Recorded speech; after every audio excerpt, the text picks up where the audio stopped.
इस संसार में हमारा कौन अपना है और कौन पराया है।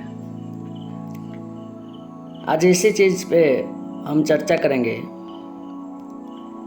थोड़ा वीडियो अंत तक ज़रूर देखिए। दोस्तों, हमारे दुनिया में अपना और पराया, ये दो चीज़ को लेकर हम हमेशा असामंजस्य रहते हैं। हमारा अपना कौन है और पराया कौन है, ये बात को हम ढूंढते ढूंढते उम्र गुजर जाता है। फिर भी कोई अपना कभी पराया हो जाता है और कोई पराया कभी अपना हो जाता है। बस इसी चीज़ को लेकर हमारा कन्फ्यूजन पूरे ज़िंदगी भर रहता है। हम जिसको विश्वास करते हैं वो हमें धोखा दे जाते हैं, और जिसको हम कभी विश्वास नहीं करते हैं वो हमारे लिए अच्छा काम कर जाते हैं। दोस्तों, हमारा दुनिया में वास्तव में ना कोई अपना है ना कोई पराया है। जैसे कि हमारा दो प्रकार के दुनिया है। एक अंदर की दुनिया जो शरीर के अंदर है, और एक बाहर की दुनिया जिस पे हम जगत कहते हैं। दोस्तों, जगत में जितने भी सारे चीज़ हम देख रहे हैं, ये सारे भौतिक चीज़ हैं। ये कभी ना कभी नष्ट हो जाएगा। हम इस दुनिया में पहले भी नहीं थे और बाद में भी नहीं रहेंगे। कुछ दिन का मेहमान है, कुछ दिन तक इस दुनिया में हम रह के पुनः वापस चले जाते हैं। परंतु हम यहाँ आके बहुत सारे चीज़ में बंधन में पड़ जाते हैं, जिस कारण हमारा जीवन दुखमय हो जाता है।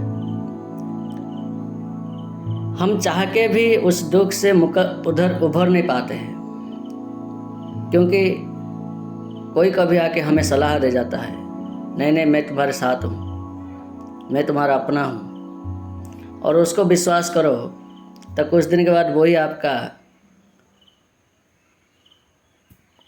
पिछवाड़ा पे लात मार देता है। तो हमारा जीवन बहुत ही जटिल है। जो भौतिक वस्तुएं हैं जिसको हमने अर्जित किए हैं, हमारा पहले भी वो था, उसी चीज़ से हमारा लगाव बहुत ज़्यादा हो जाता है। उसी कारण हम उन सारी चीज़ों को जड़ से पकड़ रखते हैं ताकि वो कभी हमसे दूर ना जाए। फिर आते हैं हमारा रिलेटिव्स, जिनको हम समझते हैं कि ये सारे मेरे रिश्तेदार हैं जो कि मेरे साथ देंगे, परंतु वो भी कभी कभी हमें घायल कर जाते हैं। उसके बाद आता है हमारे अपने माँ बाप, भाई बहन, पत्नी, बच्चे, दादा परदादा, ऐसे ही आते रहते हैं। इतने सारे लोग हैं हमारे साथ। वो भी दोस्तों कभी ना कभी उनके स्वार्थ के कारण आपको कभी ना कभी चोट पहुंचाते हैं। फिर आता है हम खुद अपना शरीर पे। दोस्तों, हमारा शरीर भी एक दिन हमें धोखा दे के हमारा साथ छोड़ देता है। हमारा जो बल पे लेकर हम घमंड करते हैं, ये घमंड, जो देह है, एक बल है, ये भी कभी ना कभी हमसे दूर चला जाता है। हमारा जो बल है वो भी किसी न किसी दिन हमसे दूर चला जाता है। तो दोस्तों, हमारा ये शरीर को लेके भी हमें ज़्यादा उत्साहित नहीं होना चाहिए कि ये मेरा अपना है, ये भी अपना नहीं है। उसके बाद आते हैं हमारा शरीर के पंच इंद्रियां। ये आँख, नाक, कान, मुख और त्वचा। ये भी दोस्तों अपने अपने टाइम आने के बाद हमारा साथ छोड़ देंगे। उससे हमारा नाता भी टूट जाता है। फिर आते हैं हम अपने मन पे। मन वो भी हमारा कभी कभी हमें गलत राह दिखा देता है, मन भी हमें कभी कभी गलत रास्ते भटका देता है। तो दोस्तों मन पे भी ज़्यादा हमें विश्वास नहीं करना चाहिए। मन से जो हमारा ज़्यादा अपना है वो है हमारा बुद्धि, जिसको लेकर हम पूरी ज़िंदगी बढ़िया बढ़िया काम करने की सोचते हैं, बढ़िया बढ़िया काम कर भी देते हैं। बुद्धि के कारण आज दुनिया कहाँ से कहाँ तक पहुँच गया है। लेकिन दोस्तों यही बुद्धि चांद तक पहुँचा सकता है, और यही बुद्धि परमाणु हथियार के जैसा खतरनाक चीज़ भी बना देता है। तो हम चांद में भी तो पहुँच जाएंगे, लेकिन हमारा ये परमाणु हथियार कभी हमारे ऊपर ही इस्तेमाल कर देंगे। ये हमारा बुद्धि के कारण हुआ है। दोस्तों बुद्धि भी कभी कभी हमारा साथ छोड़ देता है।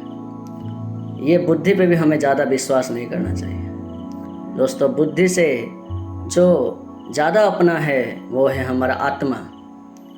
मतलब आप खुद जिस शक्ति के कारण आप चल रहे हैं, वो जो आत्मा है वो आपका ज़्यादा अपना है। आप अपने आत्मा को कभी कभी याद कीजिए, वो ज़्यादा दूर नहीं है, आपके पास ही है, आपके अंदर है, हमारे अंदर है। लेकिन उस आत्मा का हम कभी सुनते नहीं हैं। वो आत्मा आपको कहता है कि ज़रूर तो संसार के आया है तो भाग दौड़ कर, कोई दिक्कत नहीं, लेकिन कभी कभी मुझे भी याद कर लिया कर, क्योंकि मेरे कारण ही तेरा शरीर है, मेरे कारण ही तेरा अस्तित्व है। दोस्तों आत्मा को मैं थोड़ा सरल कर देता हूँ। आत्मा यानी कि आपका जो प्राण वायु है वो आपका अपना है। प्राण वायु जब तक है हमारे पास, सब कुछ है हमारे पास। प्राण वायु जब छोड़ देगा तब आपका अपना कोई नहीं रहेगा। सब एक ना एक दिन भूल जाएंगे आपको। आपके जो दोस्त है वो आपके प्राण वायु जाने का तुरंत बाद, थोड़ी देर के बाद आपको भूल जाएगा, वो रोना छोड़ देगा, वो आपको भूल जाएगा। शमशान घाट तक आपके साथ दे सकता है, आपके गांव वाले आपके साथ देंगे शमशान घाट तक, वो भी आपको छोड़ देंगे, भूल जाएंगे। उसके बाद आते हैं हमारा रिश्तेदार हमें शमशान घाट पहुंचा के, जब हमारा शरीर में आग लग जाता है, जब हमारा चिता पे आग लग जाता है, तब क्या होते हैं, वो भूल जाते हैं। उनके आँख से आंसू निकलना बंद हो जाएगा, उल्टे आपके बुराई करना शुरू कर देंगे। शमशान घाट पे बैठ के ही आपका बुराई करेंगे। दोस्तों उसके बाद आता है भाई। जो भाई है वो सिर्फ़ और सिर्फ 11 दिन तक रोएगा आपको याद करके। उसके बाद आपका भाई भी आपको भूल जाएगा, उसके आँख से भी आंसू निकलना बंद हो जाएगा। फिर आते हैं आपकी पत्नी, जो कि कुछ दिन और ज़्यादा रोती है। ज़्यादा मतलब और कुछ दिन ज़्यादा रोएगी, जब तक उसको याद आता रहेगा। वैसे याद तो आते हैं, जितने दिन तक याद आएगा उतने दिन तक रोएगी। फिर उसके भी आँख से आंसू सूख जाएगा। फिर आएंगे हमारा माँ बहुत दिन तक रोती है अपने बच्चे को लेकर। वो सबसे ज़्यादा रोती है, सबसे ज़्यादा याद करती है। लेकिन दोस्तों माँ के आँख से भी आंसू बंद हो जाएगा जब उसको दूसरी खुशियाँ मिलने लग जाएंगे। दोस्तों ये नारायण जी के, ये ऊपर वाले का, भगवान का माया है ये संसार। इस संसार में कोई अपना नहीं है, कोई पराया नहीं है। आप जिसको अपना सोचोगे वो आपका कभी था ही नहीं, और जिसको आप पराया सोच रहे हैं वो कभी पराया था ही नहीं। दोस्तों इस संसार में सब अपने अपने कर्म पे लगे हैं, अपने अपने मतलब पे लगे हैं।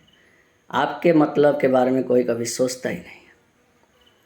इसलिए आपका जो प्राण वायु है उस पे ज़्यादा ध्यान दीजिए कि कभी ये ना छूट जाए, ये जब तक मेरे पास है मैं कुछ अच्छा कर लेता हूँ, कुछ अच्छा सुन लेता हूँ, कुछ अच्छा पढ़ लेता हूँ, कुछ अच्छा ज्ञान हासिल कर लेता हूँ, कुछ अच्छा संसार के लिए कर लेता हूँ, जब तक आपका प्राण वायु है। दोस्तों, प्राण वायु से बड़ा, आत्मा से बड़ा कोई भी दुनिया में अपना नहीं है।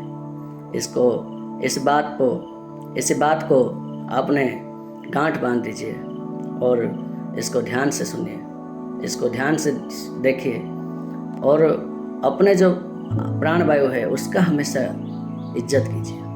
दोस्तों, प्राण वायु आपका सबसे मूल्यवान वस्तु है।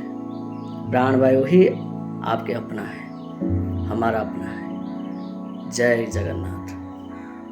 नमस्ते।